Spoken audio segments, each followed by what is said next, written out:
Hello everyone. Today I'll continue telling you the story of the Singlemother dieu Hân. I hope you enjoy the video. After that fateful night, Tan woke up to a terrifying emptiness. His head throbbed, his memories torn into scattered fragments he couldn't piece back together. He vaguely recalled the music, the glasses being refilled over and over, and Tram's smile always lingering close by, and then everything stopped there. He sat silently on the bed for a long time, both hands clutching his head. A vague but crushing fear churned inside him. Tan didn't know what he had done. He couldn't remember how far the boundaries of the night before had been crossed. And it was precisely that lack of memory that terrified him most. Hân's image surfaced in his mind, her gentle eyes, her voice always soft yet full of trust. Just thinking about the possibility that he might have done something to wrong her made his heart tighten painfully. He wondered, if it hadn't ended with just one drunken night, how could he ever face Hân again? That entire day, Tan lived in a state of anxiety. He picked up his phone only to set it down again.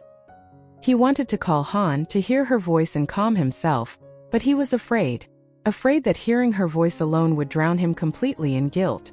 While Tan was still in turmoil, Tram appeared as if no distance had ever existed. She texted him incessantly, her words half caring, half suggestive, leaving him even more unsettled. "Are you still tired? You were so drunk last night, I was really worried.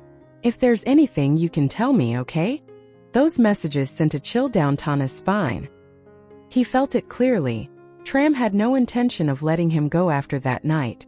On the contrary, she clung tighter, as if she had grasped an invisible thread capable of binding his entire life. And it didn't stop at messages. Tram found every excuse to appear before him. At the office, during work meetings, even with suggestive invitations to talk privately. The way she looked at him was no longer simple admiration or professional interest. It was laced with unmistakable possessiveness. Tom began to feel afraid. Afraid of his own silence. Afraid of the memories lost in that drunken night. And most of all, afraid that one more wrong step would make him lose Hân, the woman he had never imagined he couldn't live without. As for Tram, she seemed patient. She didn't rush or force anything. She simply moved closer little by little, like an undercurrent waiting for the right moment to sweep everything away. And Tan understood. That fateful night had not ended at dawn.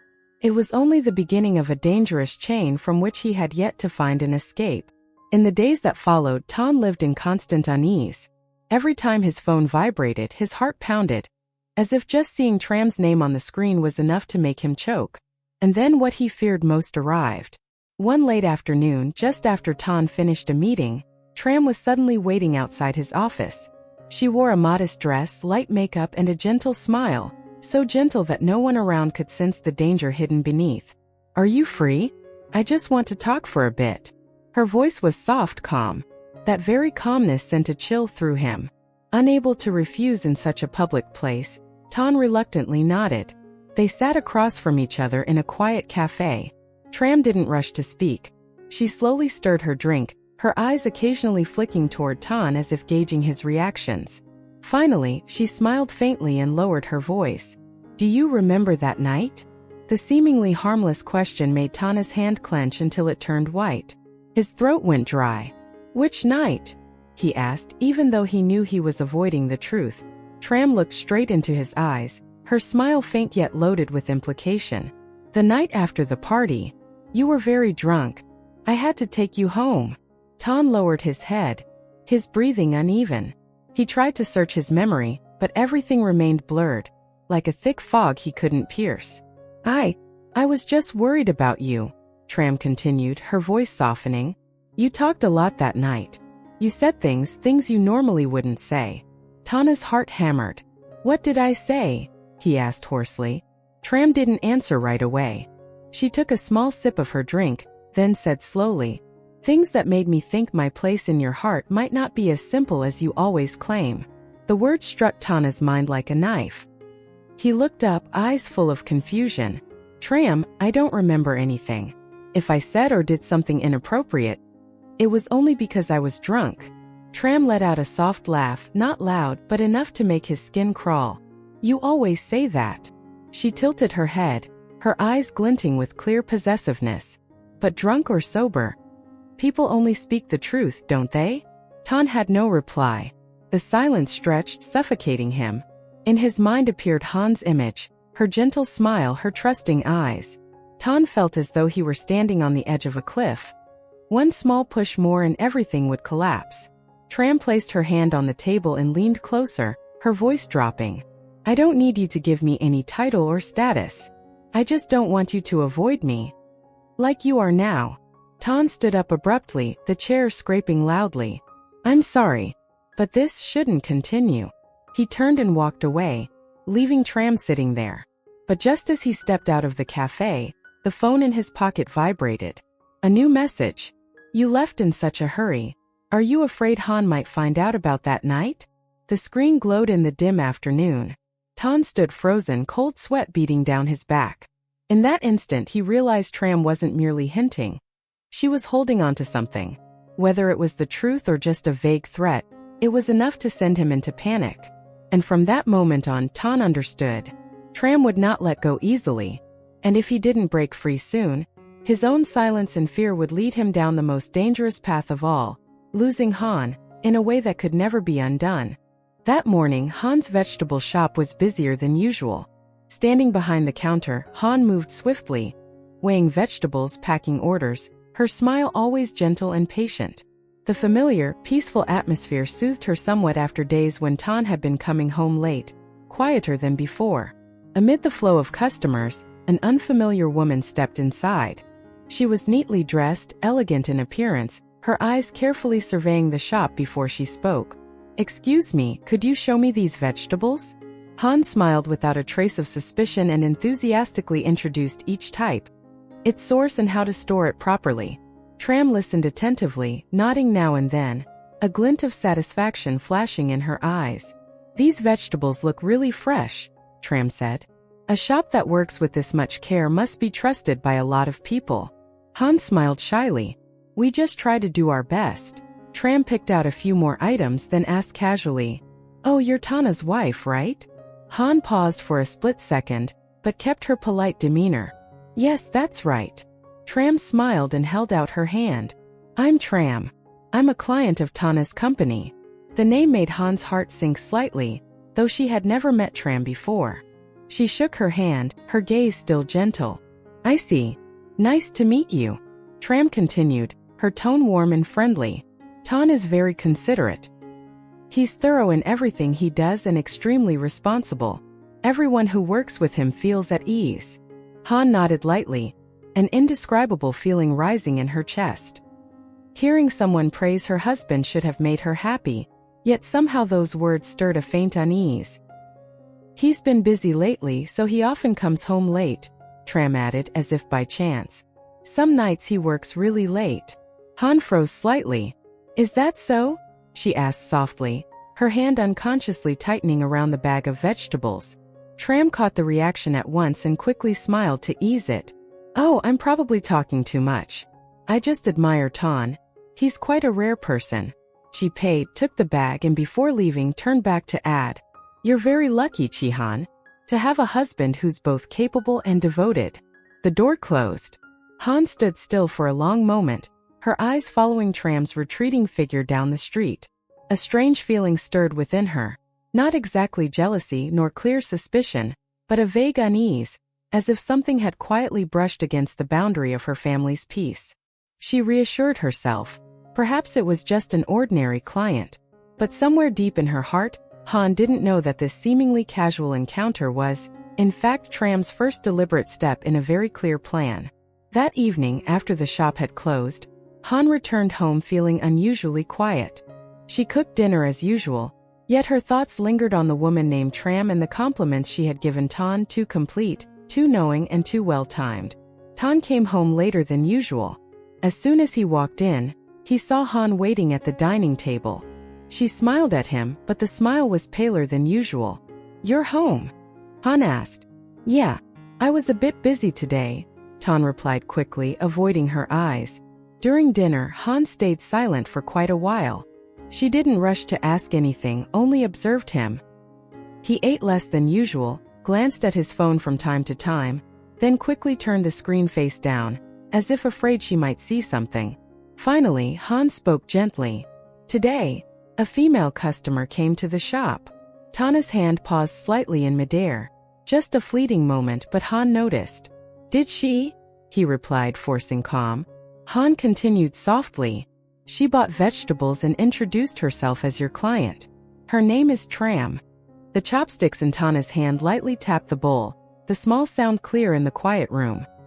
He lowered his head, avoiding Han's gaze. She also praised you, said you're considerate and hardworking, that you work late a lot. Han paused, then looked straight at him. I don't know how close you and she are. Tan clenched his hands, his throat going dry. She's just a client, he said faster than usual, probably just being polite. I see, Han nodded. I think so too. But that very ease only made Tan more unsettled. He had expected sharp questions or suspicious looks, but Han did none of that. She quietly cleared the dishes, her back turned to him.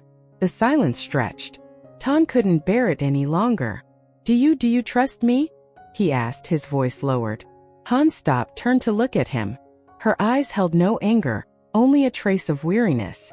I trust you, she said. But you've been different lately, Tan. Those words struck straight into his deepest fear. Tan stood up and stepped toward her, then stopped midway, as if unsure where to place his hands. It's just work pressure, he said. Nothing else. Han studied him for a long time, as if searching for something familiar in his eyes. What she found instead was tension and avoidance. All right then, she said softly. I just hope you won't hide anything from me. That night, Han lay with her back to Tan. He lay beside her, staring at the dark ceiling, his heart pounding. Tram's messages still glowed on his phone, unread, yet like sharp thorns embedded deep in his mind. He realized that his reaction that evening, the hesitation, the avoidance, the silence, had likely planted the first seed of doubt in Han's heart. As for Tram, she had achieved exactly what she wanted with just one visit to the shop, a few seemingly harmless compliments, and a name mentioned at precisely the right moment. And Tan understood all too clearly. From this moment on, nothing would be simple anymore. The night fell very slowly. In the familiar bedroom, Tan lay beside Han, yet the sense of distance between them had never felt so real. The space separating them was no more than an arm's length, but to him it felt like an invisible wall, cold and heavy, had risen between them. Han was asleep, her breathing steady, but Tan knew it wasn't a deep sleep. She turned over several times, and each time, his heart tightened painfully. He turned to look at his wife's face in the darkness, the woman who had walked with him through so many hardships, who trusted him almost completely. That very trust terrified him even more. If he spoke up, if he confessed that there was a night he couldn't remember clearly, that there was a woman slowly infiltrating his life, would Han still look at him the same way? The phone in his hand vibrated softly. A new message. Are you still awake? I just wanted to ask. Have you told Han about me yet? Tan clenched the phone, his heart racing. He glanced at Han. She was still turned away from him, but it felt as though if he moved even slightly, she would wake. This was the moment. Either he told her everything, accepting the truth, or he stayed silent, hoping it would all simply pass. But Tram didn't give him time. Another message appeared, like a haunting reminder. I don't want to make things hard for you. It's just that, if she finds out in some other way, it might hurt even more. Cold sweat beaded down Tana's back. He realized he was no longer in control. His silence was unintentionally handing power to Tram, the one person who knew exactly what he feared most. Tan set the phone down and sat up. He looked at Han for a long time, then finally reached out and gently shook her shoulder. Han. She opened her eyes, slightly surprised. What's wrong? His voice was hoarse. There's something I need to tell you. Han sat up, neatly pulling the blanket around her, her eyes fixed on him. No reproach, no irritation. Her calmness almost broke him. I'm listening. Tan opened his mouth, then stopped. All the words he had prepared suddenly tangled into chaos. He feared the moment Han's eyes would change after hearing the truth. He feared losing this last fragile piece. It's nothing, he said softly. I'm just a bit tired. Han looked at him for a long moment. Then she nodded, asking nothing more. Then get some rest. She lay back down, turning away again. But this time Tan knew it clearly. Han had realized something. Not what he was hiding, but the fact that he had chosen silence. In the darkness, Tan closed his eyes, a heavy weight pressing on his chest. He had just missed the only chance to tell the truth in the least hurtful way. And Tram somewhere out there was patiently waiting. She didn't need to rush. She understood. Tana's silence was the largest crack in this marriage. And once a crack appears, it takes only the slightest force for everything to collapse. That afternoon, as Tan was leaving the company, his phone began vibrating non-stop in his pocket. Tram's name flashing on the screen made his heart leap. He intended not to answer, but the call wouldn't stop. Finally, he picked up. On Tan. Tram's voice came through, different from before, lower, trembling slightly. I need to see you. Urgently. What's wrong? Tan asked quickly, a bad feeling rising. On the other end, Tram was silent for a few seconds, then lowered her voice. I'm pregnant. In that instant, the world seemed to collapse. What? Tan almost shouted. What did you just say? I went to see the doctor, Tram said, forcing calm. The doctor said. A little over a month. Tana's hand shook violently. He stood frozen in the parking lot, people moving all around him, yet the sound seemed muted. His mind was a tangled mess. That's impossible, he muttered. It can't be mine. Tram let out a soft laugh, unclear whether it was sad or mocking. Don't you remember that night? She paused, then said slowly, each word like a nail being driven in. I do. Tan felt the blood drain cold from his body. Tram, listen to me. He tried to steady his voice. I was drunk that night. I don't remember anything. Something happened. I'm not even sure. Are you doubting me? Tram cut in, her voice suddenly sharp. Or are you trying to deny responsibility? No. Tan panicked. I need time to verify. Verify. Tram repeated. I don't need you to love me. I just need you to take responsibility. The words tightened around Tana's throat like a noose. Han's image rose vividly and painfully in his mind. The familiar kitchen, her gentle eyes, the unwavering trust she had always given him. If Han finds out about this, Tan choked, my life will fall apart. Tram was silent for a few seconds, then spoke very softly. I don't want to hurt her either. Her voice dropped even lower, like a dangerous whisper. But think about it. What if one day she hears this from someone else? Tan leaned against the car, dizziness crashing over him. He realized that from the moment Tram uttered the words, I'm pregnant, he had completely lost control. What do you want? He asked hoarsely. I just don't want you to run away, Tram replied. I'll give you time to think. But remember, the baby can't wait long. The call ended. Tan stood there unmoving for a long time. His hands trembled, his heart raced, his breathing felt crushed. He didn't know whether Tram was telling the truth or playing her final card, but he knew one thing for certain. If this reached Han's ears, he would lose everything. And if Tram was telling the truth, then the road ahead held nothing but darkness. In that moment, Tan realized in terror that fateful night didn't just threaten his marriage, it could change his entire life forever. That afternoon, Han's vegetable shop was quieter than usual. She was bending down to rearrange a few trays of vegetables when the doorbell rang softly. Han looked up. Tram was standing there, still neatly dressed, her expression unnervingly calm, yet her eyes were sharper and deeper than before. Tram didn't bother choosing vegetables, nor did she beat around the bush. She walked straight up to the counter and looked at Han for a long moment, as if she had already prepared herself for this exact moment. Han, can we talk for a bit? Han was slightly surprised but remained polite. If you need to buy something. I didn't come to buy vegetables, Tram interrupted, her voice quiet but firm. I came to talk about something related to Tan. Han's heart sank. She set the scissors down on the counter. What is it? Tram took a deep breath, then placed her hand on her stomach, a slow, deliberate gesture meant for Han to see. I'm pregnant. She looked straight into Han's eyes. And the baby is Tana's. The space seemed to freeze. Han stood rigid, unable to breathe for several seconds. She stared at Tram, then at the hand resting on her stomach, as if her mind refused to process what she had just heard. "What did you say?" Han's voice trembled. Tram remained calm, her tone even softer than before. "I know it's hard to believe, but it's the truth. I've been to the doctor. Tan knows about this too." Han shook her head repeatedly, almost instinctively. "That's impossible." She forced a weak smile, her voice choking. "You must be mistaken. Tan isn't that kind of person."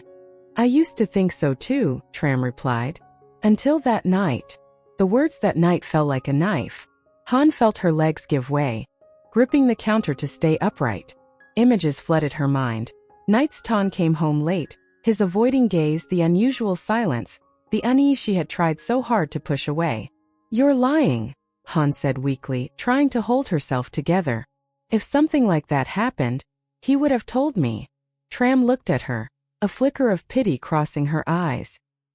"He didn't dare," she said slowly. "He was afraid of losing you." The words crushed Han's chest. The trust she had clung to for so long began to fracture, piece by piece. "Then why are you here?" Han asked, her eyes reddening. "I don't want to hide it," Tram replied. "I think you have the right to know the truth. I don't need a title or status, but the child needs a father." A heavy silence engulfed the shop. Han didn't cry. She just stood there, looking at Tram, then out through the glass door where people continued walking by as if nothing had happened. She suddenly realized that her world had just been torn apart, yet outside everything remained cruelly normal. "Please leave," Han said softly. Tram looked slightly surprised. "You don't want to ask anything else?" Han shook her head, her voice trembling but firm. "I need to hear this from my husband himself." Tram smiled faintly, a smile impossible to read. "Then I'll wait." The door closed behind Tram. Han sank into a chair, clutching her chest, her breathing rapid. For the first time in many years, she felt her trust shaking in a terrifying way. She didn't know whether Tram was telling the truth or lying, but she knew one thing for sure. From this moment on, she could no longer pretend she had heard nothing. After Tram left, the shop fell into an eerie stillness. Han remained seated, her hands resting on her knees, her gaze unfocused on the door that had just closed. Tram's words echoed relentlessly in her mind, sentence after sentence tangling together, throwing her thoughts into chaos. "I'm pregnant. The baby is Tana's."